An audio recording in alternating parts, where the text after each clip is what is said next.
The heat hit harder than the bullets. That's what nobody tells you. You step off the Higgins boat expecting hellfire and steel, and instead you get air so thick it claws down your throat and sits on your chest like a goddamn tank.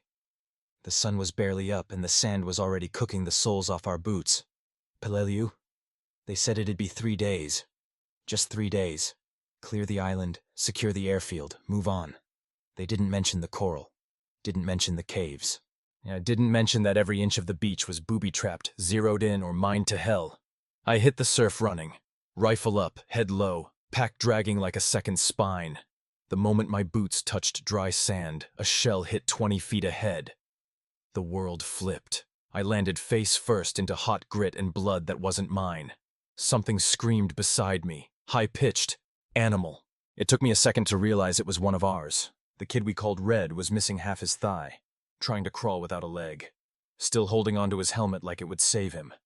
I grabbed his collar and dragged him behind a chunk of coral. Didn't think. Just moved. "Medic!" I shouted. But the word barely made it over the gunfire. A round pinged off the coral inches from my head. I ducked lower, pulled Red closer, felt the heat of his blood on my arm. He looked at me, wide-eyed, mouth opening and closing. He didn't say thank you. He said, "Don't leave me here." I didn't, but someone else did. A mortar hit 10 feet behind us. The coral we hid behind turned into shrapnel. Something hit me. Shoulder, maybe. Can't remember.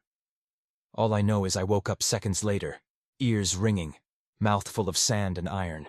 Red was gone. Just gone. No body. No blood trail. Just his helmet sitting upright in the sand, like he'd never been there at all. I got up, half crawled, half ran toward a line of scorched palm trees. Or what used to be palm trees. Now just blackened stumps reaching into smoke like broken fingers. I passed 3 bodies on the way. One face down, hand still clutching a rosary.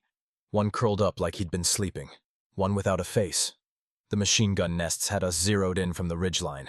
Japanese fire came in bursts, methodical, practiced, not panic. They weren't shooting to scare us. They were counting. I slid behind a tank trap and looked up at the hill beyond the airfield. White coral, twisted brush, and caves. Dozens of them, each one a mouthful of teeth we couldn't see. Sarge yelled from behind a scorched tank. "Push forward, get off the beach!" I moved with 4 others, Donovan, Cruz, Brooks, and the new guy, Wyatt, barely 18, freckles, scared eyes that blinked too much. We ran like ghosts through fire. Every step forward felt like it'd be the last. You could feel the bullets tug at your sleeves, whisper past your helmet. Donovan went down first. Shot clean through the back. He didn't scream, just fell. Like a puppet whose strings had been cut mid-joke. Cruz dragged him halfway to a crater before taking one through the chest. He hit the dirt gasping, blood bubbling at the corners of his mouth. I reached for him. Brooks pulled me back. "There's nothing you can do." But I already knew that. We hit the first shell hole and dropped. The earth was hot. Steam rising from soaked bodies and spent rounds buried in mud. Wyatt was shaking. I slapped his helmet. "Breathe." He blinked, nodded, then threw up. The airfield stretched out ahead, flat, exposed. A killing field. But it was the only way through. Brooks peeked over the edge. "They've got that runway locked. We move now. We die." I looked behind us and realized staying meant the same thing. I didn't give the order. I just moved. Crawled out of the crater, heart hammering so loud it drowned out the gunfire. Every inch across the open field felt like peeling off my skin. Somewhere behind me, Wyatt followed, and I heard his breath, short, sharp. We made it halfway across before the next burst hit. Brooks dropped, hit in the neck. Blood sprayed across my pack. He gurgled once and went still. I didn't stop. Couldn't. Not with Wyatt still moving behind me. We hit another crater near the far ridge and dropped inside. I turned. Wyatt wasn't there.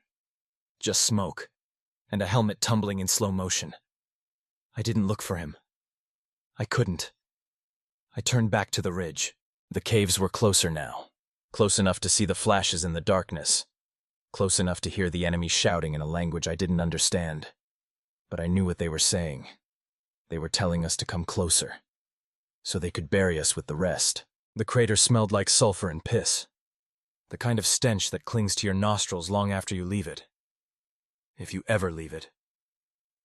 I pressed my back against the wall. Hands shaking. Lips cracked. Sand grinding in my teeth like broken glass. My helmet had a crack running from front to back. Didn't remember when it happened. Didn't care. Across from me, someone moved. A shadow at first. Then a man. Thompson. Still alive. He slid down into the crater beside me, covered in dirt, eyes wide like he'd seen the devil. Maybe he had. We all had. "They're flanking left," he said, voice barely a whisper, coming through the brush. I nodded. Didn't need details, only direction. Left meant death. Right meant death. Straight ahead? Hell opened its mouth and dared us to walk in. We waited. Not by choice. There were no orders now. No plan. Only instinct. And the sound of your breath trying not to give you away.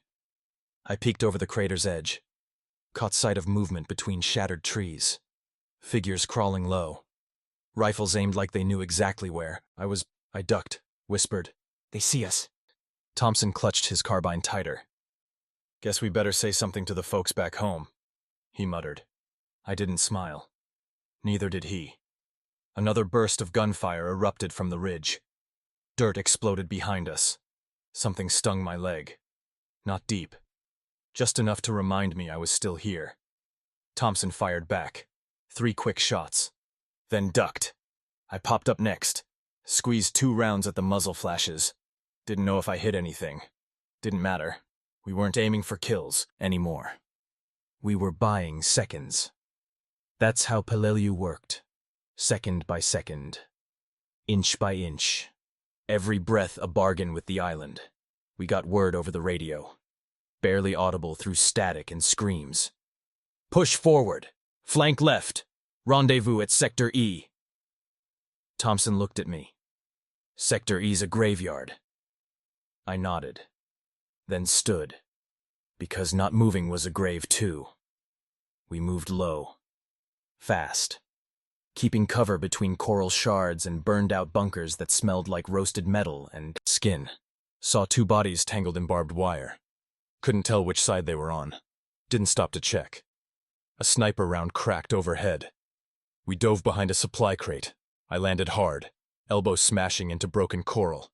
Felt the sting rip through my forearm. Didn't look. Just wrapped it in cloth and kept going. We reached a slope covered in roots and broken stone. The way up to Sector E, I heard screaming ahead. Not wounded screaming. Rage. Our guys were already in it, and we were late. Thompson charged ahead. No hesitation. Like he'd rather die running than wait another second to get shot. I followed. Because that's what we did. Because no one was going to remember if we hesitated. At the top, everything blurred. Gunfire. Smoke. Bodies crawling. Shouting. Shooting blind into brush they couldn't see through. I found cover behind a blown-out trench wall. Fired into the tree line. Heard someone shout, "Grenade!" Dove. The blast hit behind me. Heat washed over my back. Ears rang so loud I thought I'd gone deaf. When I looked up, Thompson was gone. All that was left was a scorched boot and blood smearing the side of the trench like paint thrown by God himself. I couldn't breathe. Not because I was hurt, but because he had just been here. Just been here. And now he was part of the island, another name swallowed in heat and dust. I kept moving, hands numb, vision tunneling. Sector E was a ruin, every inch of it soaked in blood and echo. We cleared bunker after bunker, each one filled with the stench of death and fear. Bayonets clashed. Knives tore through skin that felt too soft to be real. You didn't aim. You lunged. You screamed. You hoped they went down before you did. By dusk, Only 5 of us were left. We sat in a shell crater full of water and blood. Didn't talk. Didn't cry. One guy smoked a cigarette he pulled from a helmet that wasn't his. Another just stared at the sky like he was trying to remember what blue looked like. I pulled out my canteen. Tried to drink. All I tasted was ash. I thought about writing in my journal, but I had nothing left to say, and no one left to say it to. So I sat there, back against a corpse. Fingers wrapped around a rifle I hadn't cleaned in 2 days, and waited for the night to come. The night didn't come quietly.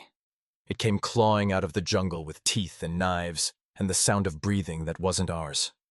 We set up perimeter in a half-collapsed trench just west of the ridge. No lights, no talking, just eyes peering into blackness that never blinked back. You couldn't see 10 feet ahead. Didn't matter. You could feel them out there, moving through the trees, through the coral cracks, through the holes in your mind where fear crawled in and made a home. We didn't sleep, just waited. The guy next to me, Ellis, kept tapping the barrel of his rifle against his boot. Rhythmic, soft, like he was trying to drown out the memory of something louder. I asked him once, "What was that sound?" He said, "My front porch back home. The wind chimes. They hit like this when the storm was coming." And he smiled. The kind of smile that knows it won't last. The first scream came just past midnight. Sharp, close, cut through the dark like a flare without light. We spun, aimed into nothing. Then the second scream. And the gunfire started. The jungle erupted, shadows pouring toward us. Figures half naked, faces painted, screaming in a language sharp enough to slice through bone. I fired. Didn't think. Didn't breathe. Just kept pulling the trigger until the bolt locked dry. Ellis fired beside me. I saw one fall. Then another. Then someone vaulted over the trench wall and landed on top of Private Dawson. Bayonet flashing. Dawson screamed. Once. Then nothing. I swung my rifle like a bat. Caught the attacker in the side of the skull. Felt it crunch. He dropped, still twitching. The trench became a graveyard in motion. Fists, knives, muzzle flashes lighting faces inches away. I slipped in blood. Someone's, I don't know whose, hit the dirt hard, rolled, stabbed upward with my bayonet. Met soft flesh, resistance, heat. He collapsed onto me. Dead weight. Hot breath in my ear before it stopped.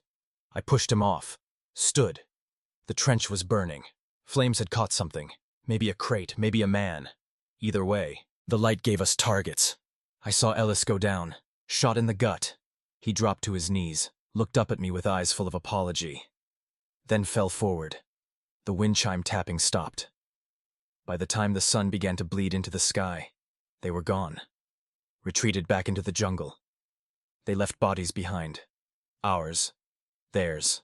Twisted together like old roots. We didn't move them right away. We just sat, blood-streaked, smoke-blind. The corporal took roll call. Out of the 14 that held that line, 5 were still breathing. 2 couldn't walk. The 3rd hadn't spoken since the attack. The 4th kept reloading his rifle even though it was already full. And then there was me. I looked down at my hands. Couldn't stop them from shaking. I wasn't scared anymore. I was empty. Like the fear had run out. Like I had used it all up.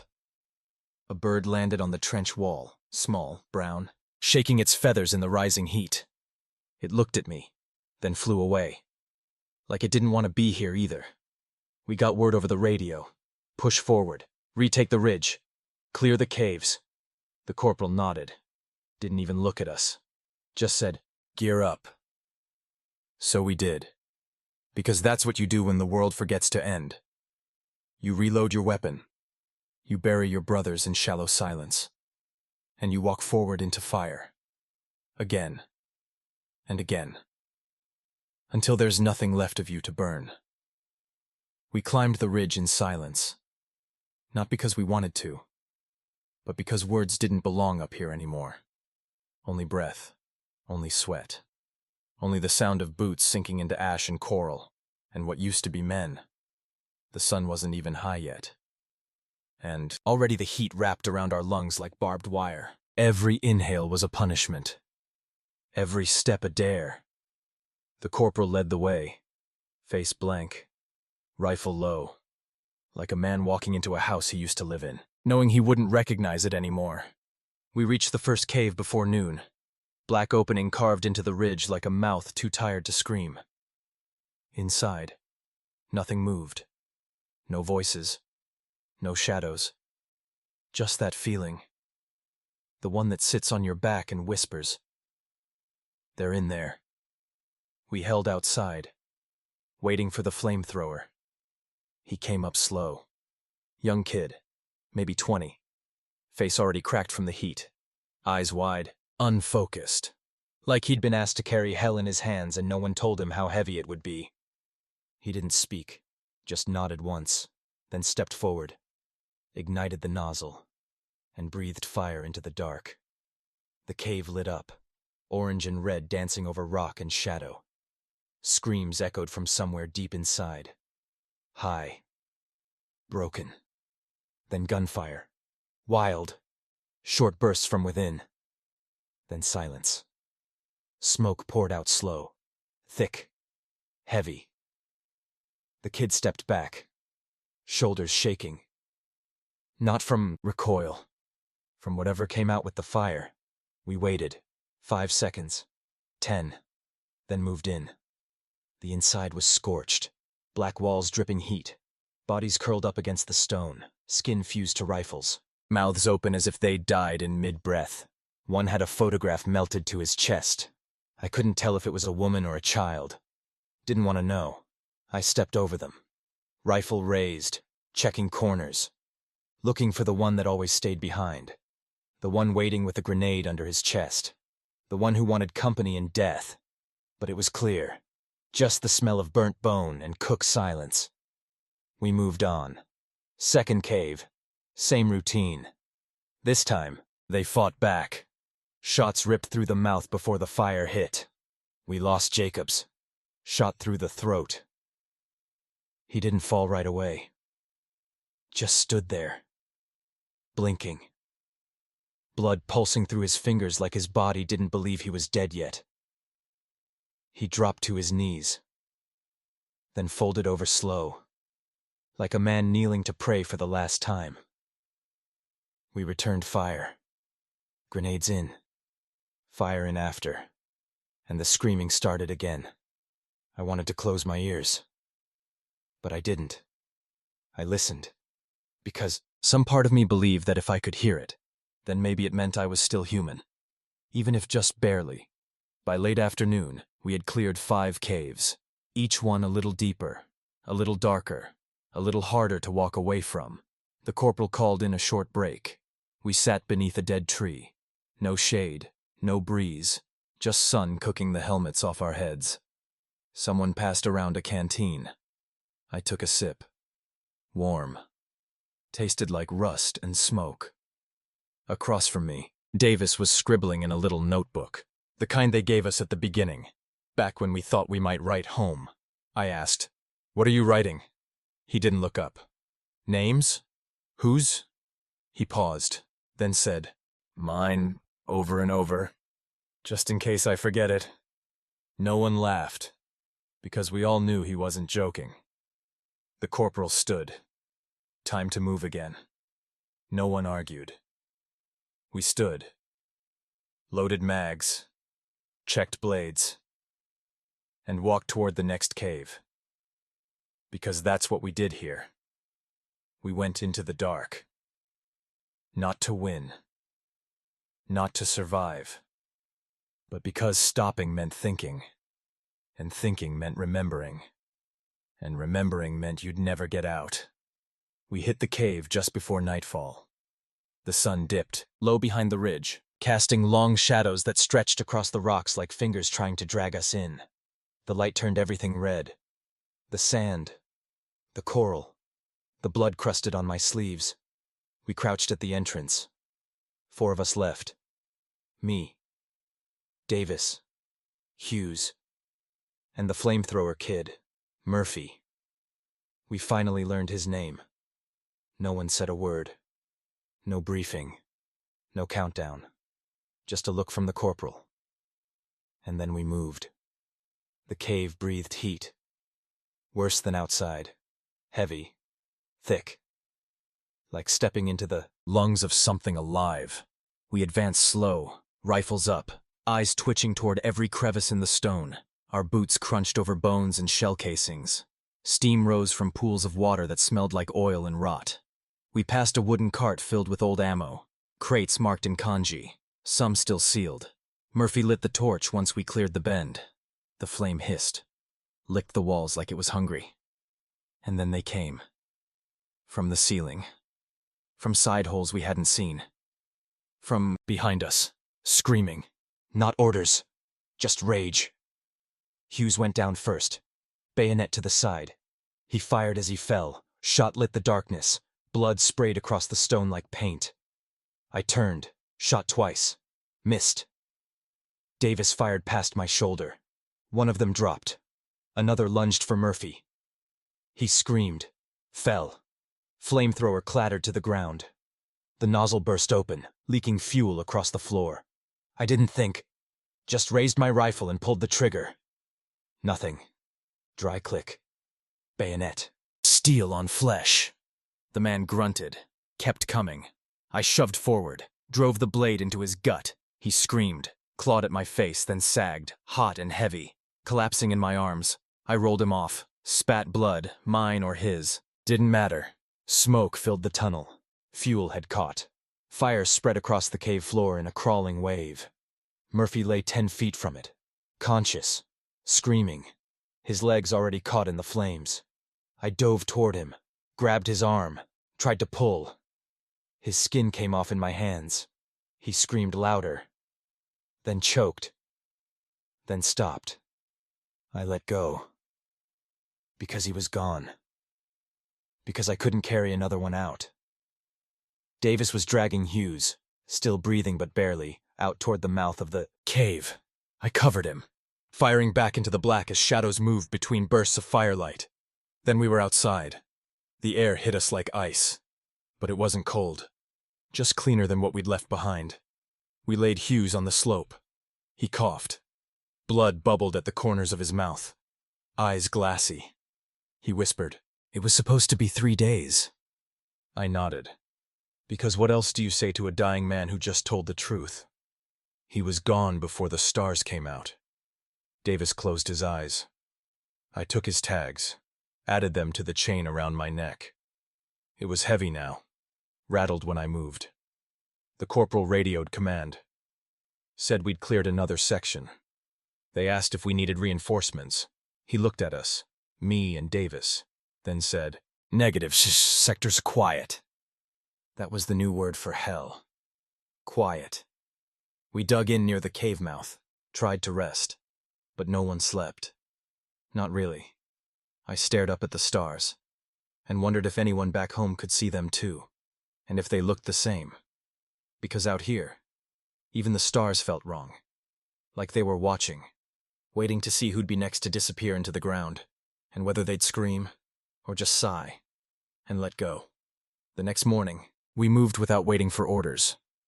Not because we were brave, not because we believed in anything, but because staying still felt more dangerous than walking into another cave with no name. It was just me and Davis now. We didn't talk much. Didn't need to. A glance. A nod. A twitch of the hand on the trigger. That's all it took when your heart had been beating inside someone else's war for too long. We moved up the slope east of the airfield. What used to be a trail was now a grave. Boots. Blown packs. Pieces of men scattered like someone had tried to erase their story with explosives. I saw a wristwatch still ticking on a severed hand. It was 7:05, and that somehow felt worse than all the blood around it. Like time had the nerve to keep moving after all this. We reached a ridge marked as Hill 140 on the map, but we stopped calling these places by numbers a long time ago. It was just another pile of rock and coral with the enemy inside it. Another wound that we were told to cut open and bleed for. The cave entrance was low, narrow, too small to walk into standing straight. We crouched, listened. Nothing. Just wind moving through it like breath through cracked ribs. I reached into my pack, pulled a grenade. Davis stopped me. "Wait." He pointed to the side, a trail of fresh footprints in the dust. Small, deliberate. Not ours. Still warm. Someone had just gone in, or was waiting to come out. We flanked left, hugging the wall, moved quiet as ghosts. The jungle was still. Too still. Like even the insects had left this place behind. Then, shout! Close! Japanese! Sharp! We dropped. Gunfire erupted from inside the cave. Rounds zipped past our heads. One ricocheted off the rock and bit into my forearm. Burned like fire. I gritted my teeth, rolled left, fired 2 blind shots into the dark. Davis circled wide. He tossed a grenade low into the opening, pulled me back. We hit the dirt. The explosion cracked through the stone like it was trying to split the island open. Screams followed. Then silence. We waited. 10 seconds. 15. Then moved in. The cave smoked, air thick, metallic. 2 bodies down, both scorched. One still twitching. Davis finished him clean. I pushed deeper into the tunnel.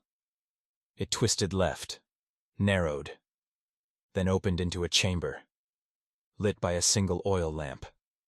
And in the middle, a soldier, unarmed, sitting cross-legged, eyes closed, murmuring to himself. He didn't move when we entered, didn't flinch when we raised our rifles, just whispered something under his breath. Over and over. I couldn't understand it. Didn't need to. I stepped forward. He opened his eyes, looked at me, and smiled, not with defiance, not with peace, but like a man who knew he was already dead. Then he reached into his shirt. Fast. I fired once. He dropped. And a photo spilled out beside him. A girl, maybe 10 years old, laughing in front of a temple. Davis picked it up, stared at it too long, then put it back beside the body. No words. We cleared the rest of the cave, found crates of ammo, old food, maps drawn by hand on rice paper, and a small wooden tag hung on the wall. I couldn't read it, but I think it was a name. We burned the cave when we left. Not out of hate, but because some places aren't meant to stay open. We sat on the ridge that night, watching the sky shift between smoke and stars. And Davis finally spoke. "You think we'll make it back?" I didn't answer, because I didn't know what back meant anymore. And because part of me wasn't sure I wanted to. The war had taken a lot, but the worst thing it took was the version of me that believed I'd survive it. And I wasn't sure I missed him. We were ordered to clear the southern ridge the next morning. The radio crackled just after dawn. A voice we didn't recognize. Calm, distant. Said we were the only ones close enough to do it. There wasn't even a pause to ask if we were still alive. Davis looked at me, eyes sunken, lips cracked, face more dirt than skin. He nodded. Once. We didn't need to speak. We packed what was left of our ammo, checked blades, wrapped our feet tight, boots falling apart from days of heat, blood, and rot. The trail to the southern ridge was littered with bodies, some fresh, some not. Japanese, Marines, tangled, forgotten. One had a notebook still clutched in his hand, pages soaked through with blood, but the writing was still there. Japanese characters, neat, careful. Davis touched it, then let it go. Didn't read it, didn't take it. Just let the wind turn the pages until they tore loose and scattered into the trees.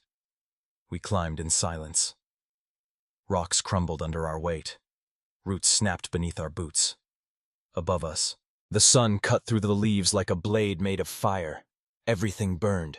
Our skin, our breath, our thoughts. The entrance to the ridge cave was different from the others. Not jagged, not hidden. Clean, reinforced with timber. Built to last. It looked like a tomb someone had been proud of. We stood at the edge, staring into it. And for the first time, I didn't want to go in. Not out of fear, out of certainty.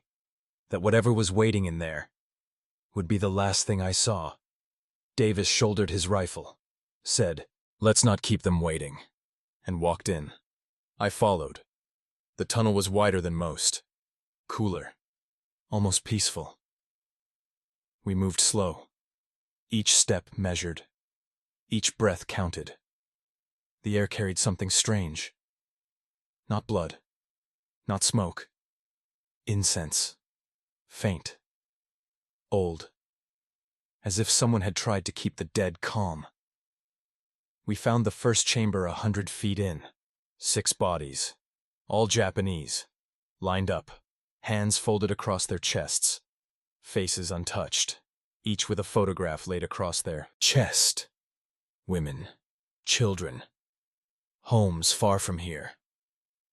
Davis whispered. They didn't run. No. They had waited. Waited for someone to find them. Or for the earth to forget them. We moved on.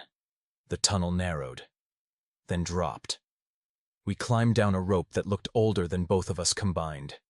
It frayed under our weight. At the bottom, a room, lit by candles. And in the center, a map, drawn on the floor, in chalk and blood, outlining every trench, every ridge, every bunker on the island. It was beautiful, precise, terrifying. They had known exactly where we'd be. Before we even arrived, I stepped forward, and that's when I saw him. One soldier, kneeling at the far wall, still, alive. He didn't move, didn't speak, just stared at the wall as if there was something behind it we couldn't see. Davis raised his rifle. I held up my hand. No. We walked slowly, closed the distance. I knelt beside him. He turned his head, looked at me. His eyes were empty, not afraid, not defiant, just done.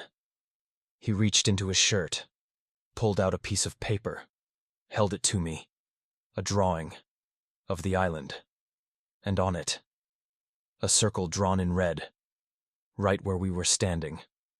He smiled and whispered, "Owari." Then he reached behind him, and the wall exploded. I woke up outside, dirt in my mouth, rocks in my skin, ears ringing like church bells in hell. The cave had collapsed. The entrance was gone. Smoke rose in slow, lazy spirals, carrying what was left of him, of Davis, of everything that had been down there. I tried to stand, fell, crawled, dragged myself to the edge of the ridge, and screamed. Not from pain, not from grief, but because I was the last one left, and I knew I wasn't supposed to be. They found me the next day, or maybe the one after, a recon patrol. Faces I didn't know, voices I couldn't place, hands pulling me up from the dirt like I was something buried too long. I didn't speak, didn't blink, didn't feel the blood caked on my face or the way my shoulder cracked when they lifted me. I just let them drag me down the ridge, away from the cave, away from Davis, back into the world. If you could still call it that. The medics said I was dehydrated, concussed, delirious. I wanted to tell them I was none of those things, that what I was hollow, that I'd left the part of me that felt anything under that pile of broken stone. But I didn't speak, not for hours, not until I heard one of them say the word secured. He said, "Southern Ridge secured," and I laughed. I laughed until I couldn't breathe, until the corpsman slapped me and someone jammed a canteen between my teeth. Because how could you say it was secured, when I could still hear Davis whispering my name from under the rubble? They brought me back to the staging zone. What used to be a beach Now a sprawl of tents, cots, blood-stained tarps, and men who stared into the distance like they were trying to see something that no longer existed. I sat on a cot for a long time, helmet in my lap, rifle still slung across my back like a memory I couldn't put down.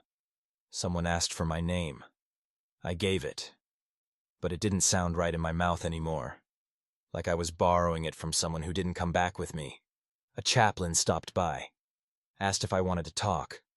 I looked at him, saw the cross around his neck, and asked, "Do you know what it sounds like when the earth swallows a man whole?"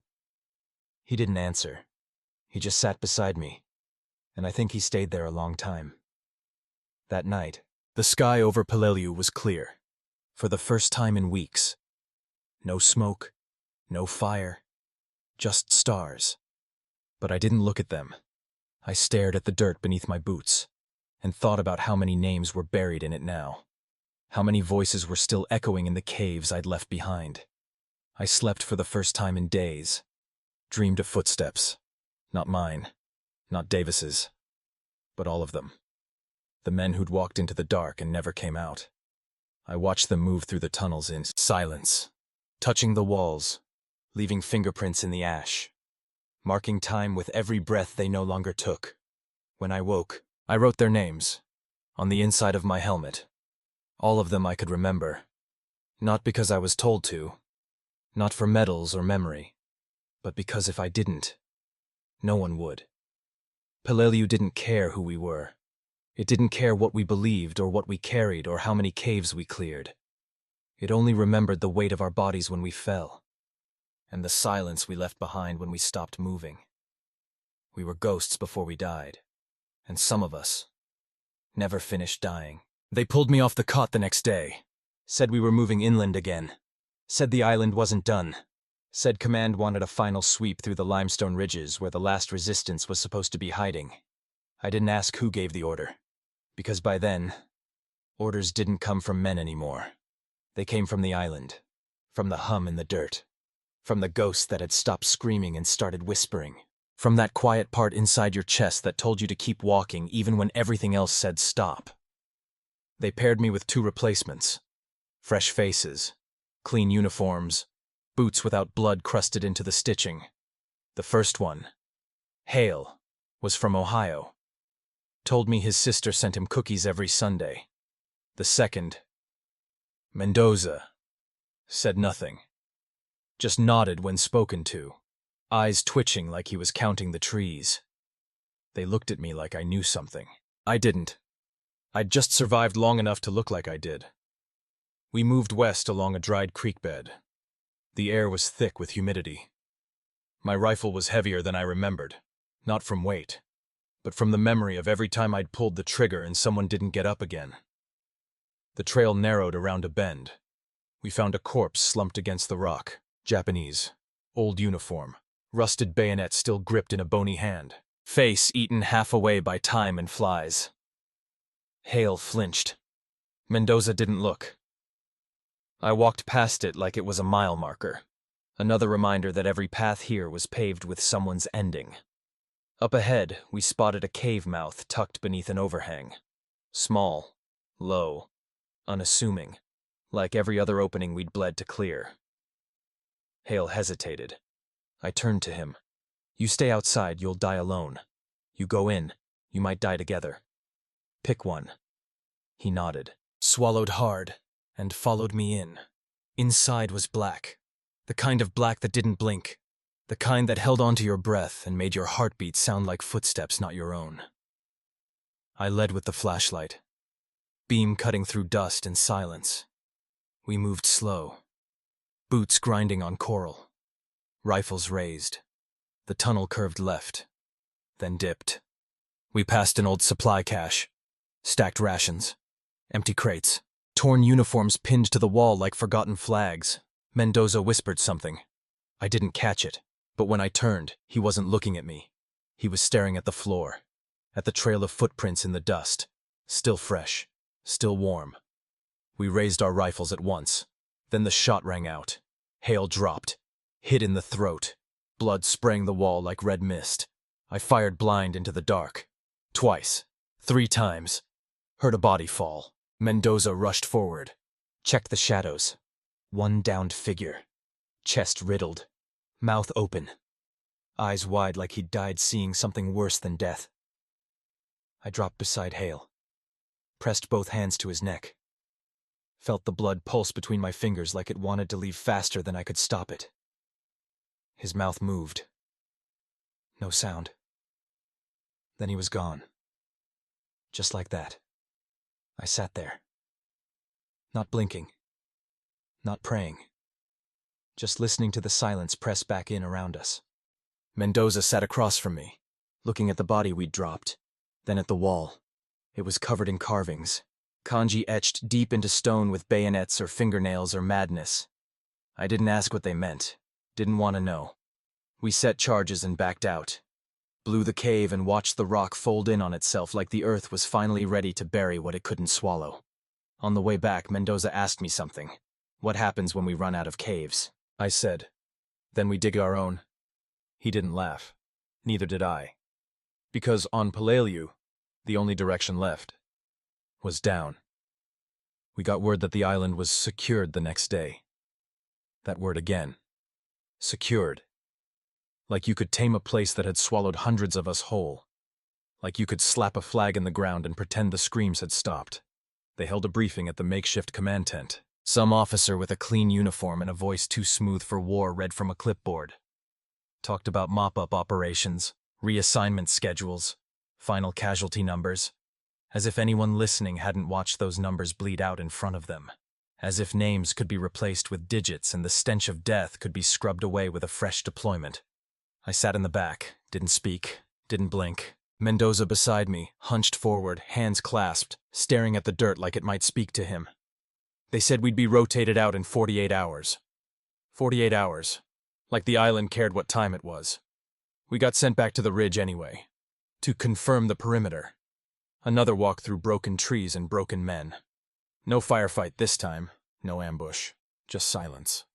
That same choking quiet that hangs in the air when a place has seen too much pain and finally goes still. We found a helmet on a stake near the cave we'd collapsed. American. It wasn't there yesterday. Mendoza saw it first. Pointed. Said nothing. I walked up slow. The helmet had blood on the inside. Dried. Dark. There was something wedged inside it. A letter. Folded. I took it out with shaking fingers. The ink had bled through in spots, but I could read enough. It wasn't a goodbye. It wasn't even a name. It was a question. One line, repeated 3 times. Did you see me? Did you see me? Did you see me? I folded it. Put it in my pocket. Said nothing. Mendoza didn't ask. We moved on. The island didn't stop us. Didn't whisper. Didn't push back. It just watched. Like it knew we were already part of it now. Like it had written our names into the sand when we stepped off the boat. Back at camp, I packed my gear in silence. Everything I carried felt heavier now. Not the weight of bullets or bandages, but the weight of memory. The weight of not being dead when so many others were. That night, Mendoza asked me what I'd do when we got off this island. I stared at him, and I said, "I'll forget how to sleep." He didn't answer. Didn't need to. We both knew it was already true. Peleliu was over. That's what they said. But the truth was simple. It would never be over. Not for us. Not for the ones buried beneath our boots. Not for the ones who never screamed. And especially not for the ones who did. And were never heard. The boat came at dawn. Not with cheers. Not with flags. Just a low hum on the water. A dark shape drifting in through the morning mist like a memory trying to find its way back. We stood on the edge of the beach, me, Mendoza, and a dozen others they'd scraped together from the jungle in the dark. No one said a word. We didn't line up. We didn't salute. We didn't look anyone in the eye. We just stood there, waiting to leave a place that had already taken more than it gave. The sand beneath my boots was black and warm, still soft from the blood it had swallowed. The breeze carried ash off the ridge. It stuck in my teeth. tasted like old fire. Someone behind me said, "They'll write about this." I didn't turn, didn't answer, because I knew what they'd write. They'd write about strategy, and terrain, and victory. They'd write about heroes, but not about the sound a man makes when his lung collapses under coral. Not about the boy who dug his own grave with his helmet because he didn't want to be left in the open. Not about Davis's silence in that last breath, or Murphy's legs burning in the cave fire while he begged for water. They'd leave all that out, because memory is heavier than metal, and history prefers things it can polish. The boat lowered its ramp, rust groaned, chains clattered, and the mouth of home opened. We boarded slow, one at a time, like we were stepping into something sacred, or cursed. I sat near the back, didn't take off my helmet, didn't unload my rifle, just stared out at the beach, at the trees still burning in the far ridge, at the flag that hung too still for the wind to care. Mendoza sat beside me, his hands wrapped in gauze, his mouth swollen from the fight no one saw. He didn't look at me, but he whispered. They said this was the easy island. I didn't laugh, didn't blink. I just said, then I hope we never make it to the hard one.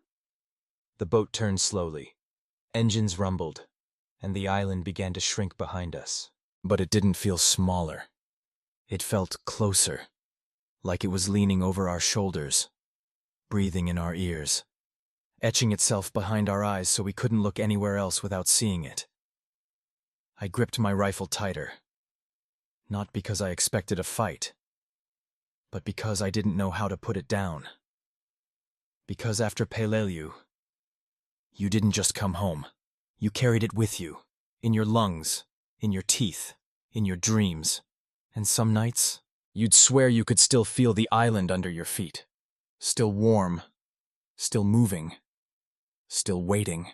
They called it debriefing, but all it felt like was pretending. We sat in a tent on the deck of the ship, metal floor hot beneath our boots, clipboards in our laps, questions we weren't ready for printed in perfect black ink. What did you observe? How would you assess enemy morale? Rate your psychological state on a scale of 1 to 5. I looked down at the pen in my hand. It shook, not from fear, but from the absurdity of trying to measure trauma in checkboxes. Mendoza sat across from me. He didn't even read the paper, just stared through it like he was trying to find the last place he felt anything. A young officer paced behind us. Didn't look older than 25. Uniform crisp, voice steady. He asked me how many engagements I had participated in. I didn't answer. I asked him instead, "How many names can you remember?"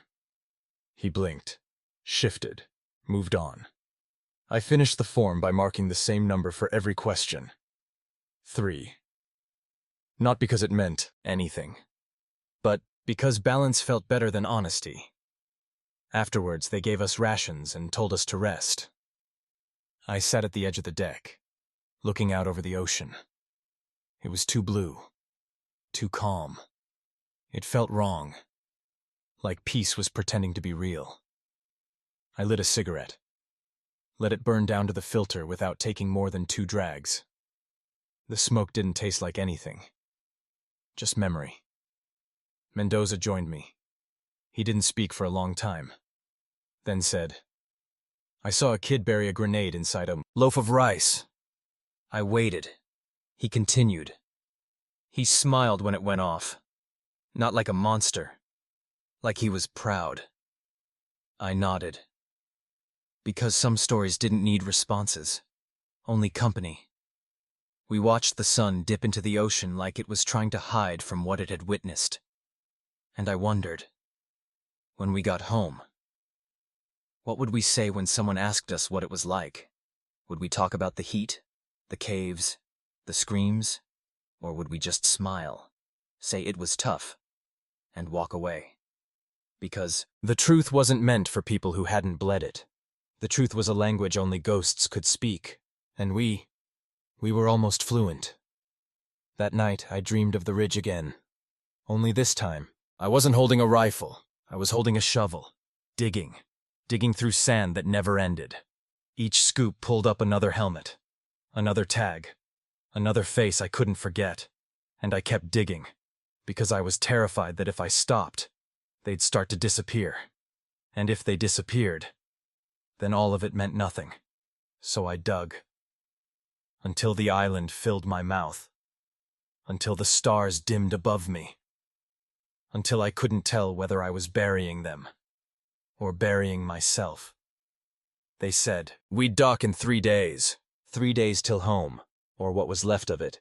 3 days to wash off the island, to forget the sound of flesh against coral, to forget the names you only whispered when it was too dark to see your own hands." I stood on the deck that morning, steel beneath my boots, salt in my throat, and nothing in my chest. Not relief, not joy, just a kind of quiet that felt dangerous. The ocean stretched forever, blue on blue, too calm, too still. Mendoza leaned on the railing beside me, bandages wrapped around his palms, eyes hollow but awake, like whatever haunted him wasn't finished yet. He asked, "What's the first thing you'll do?"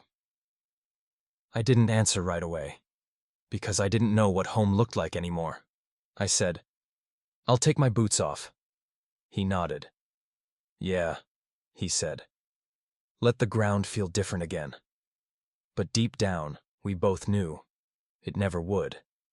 Later that afternoon, the chaplain came by, same one from the beach, still carrying that tiny Bible like it could hold the weight of everything we left behind. He didn't preach, didn't push. He just asked if anyone wanted to say a name out loud, a name that might not have made it to a list, a name no one would write down. No one spoke for a long time. Then Mendoza said, "Wyatt," and someone else whispered, "Ellis." I closed my eyes and said them all. Davis, Red, Murphy, Brooks, O'Hara, one by one. Not like prayers, like anchors, like I was tying myself to something before the sea washed it away. That night, I sat alone near the bow. The stars looked different now, colder, sharper, like they'd been watching everything and said nothing. I lit one of my last cigarettes, watched the flame dance at the edge of the wind, and thought about the letter in my pocket, the one I hadn't written yet, the one addressed to Davis's mother. What could I say? That he died fighting? That he didn't run? That his name mattered? All of that would be true, and none of it enough. So I just wrote his name over and over on the back of a torn ration box. Davis, Davis, Davis, until the cardboard turned soft under the ink, until the cigarette burned down to ash between my fingers. The next morning, I threw the box into the sea, watched it float for a while, then sink, slow, quiet, like everything else, like everyone else. The ship kept moving, and I knew, even if we made it back, we were never leaving that island. Not really. We were carrying it. In our boots. In our blood. In the silence we'd bring home and never explain. The ship came into view just after sunrise. Not ours. Not yet. But big enough to cast a shadow across the water that made everything quiet again. You'd think we'd cheer. You'd think we'd stand taller, breathe easier, smile. But we didn't. We just watched. Like dogs too tired to run, too beaten to bark. The port deck filled with uniforms. New ones. Clean. Faces untouched by ash or blood or the weight of names they hadn't learned to carry yet. They looked at us as we disembarked, some curious, some nervous. A few just looked away. I don't blame them. We didn't look like soldiers anymore. We looked like something war had worn down and let loose. My boots hit the dock and I nearly stumbled. Not from pain, but from the sudden shock of something solid under my feet that didn't smell like smoke or rot or fear. Mendoza walked beside me, back straight, hands shaking. He didn't speak. Didn't have to. Everything we could have said had already been carved into the coral behind us. They gave us paperwork, instructions. Polite voices telling us where to go, what to do, how to transition.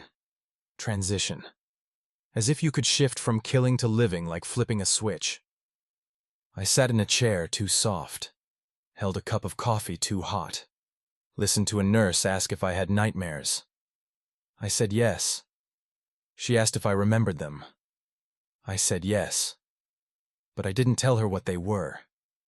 Because how do you explain a dream where you're buried alive in a cave full of men whose names you never learned, but whose eyes you still see every time you blink? They assigned me a bed in the recovery ward. White sheets, white walls, white silence. I laid down but didn't sleep. Just stared at the ceiling and tried to remember what my mother's voice sounded like. I couldn't. But I remembered the scream of a man who stepped on a mine at Hill 140. I remembered the way Murphy's hands curled when the fire took him. I remembered the note in the helmet. Did you see me? Yes. I saw all of you. And I carried you here. Even if they don't ask.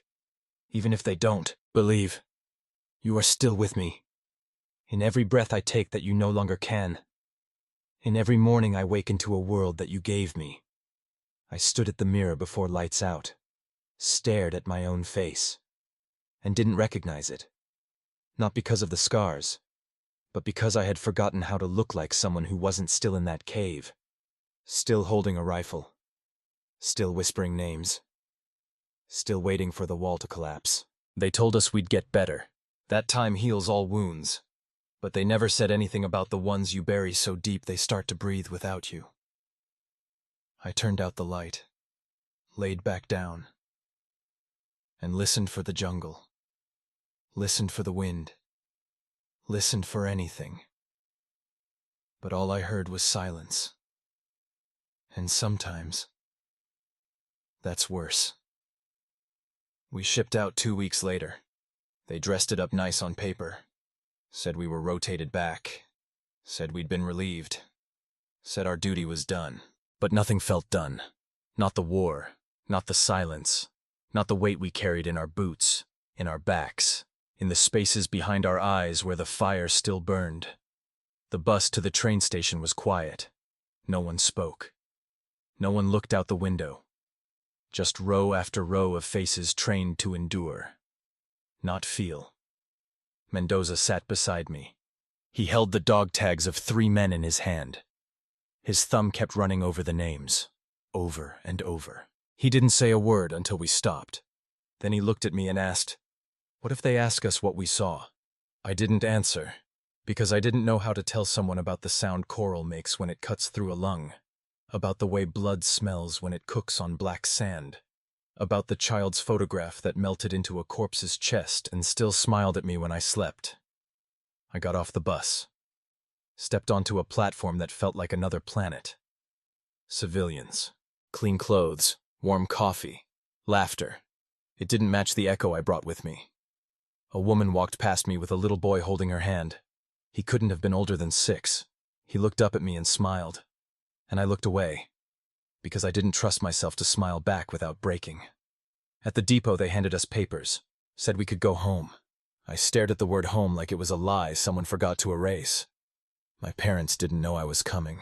I hadn't written, not because I didn't care, but because I didn't know how to write anything that wasn't soaked in blood.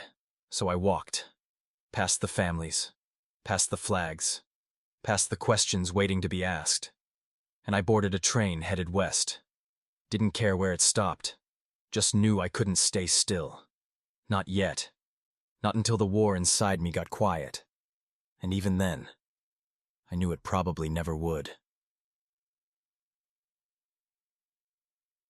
If this story stayed with you, if you felt the cold that didn't melt, the ghosts that didn't speak, then help us keep these voices alive. Like, subscribe, and walk with us through World War II.